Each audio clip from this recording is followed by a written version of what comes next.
Mike Hosking Breakfast, 6 to 9 weekdays on Newstalk ZB. You know, the cathedral in Christchurch is what happens when you get bogged down in procrastination. Of all the good Christchurch has done, and there is so much to be proud of, there remains well over a dozen years later some glaring holes, probably the biggest of which is smack in the middle of town.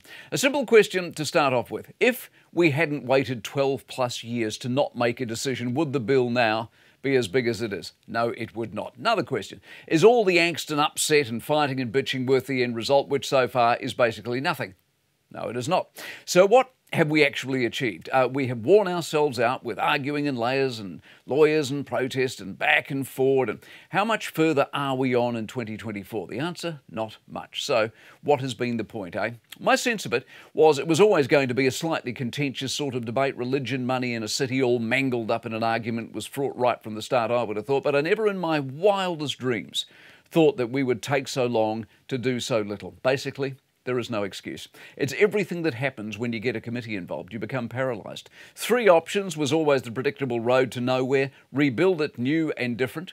Build something a little bit new and a little bit old, or do it right and build what got damaged. That, of course, was the correct thing to do, but was never in this day and age with associated lack of labour and skills and money going to get done. But as we sit here now with the story of a mothballing coming, I think most of us would accept anything is better than a 12-year scrap that led no place. One argument, and I'm increasingly heading towards it, is flag the whole thing. Christchurch is big enough, new enough, bold enough and vibrant enough not to need a cathedral in the centre of it. I mean, it's nice, of course it is, a nod to history, all of that and its origins. But if the Guardians can't get out of their own way, flag it and move on. And in 100 years, no one will know the difference, nor will they care. The Mike Hosking Breakfast, 6 to 9 weekdays on Newstalk ZB.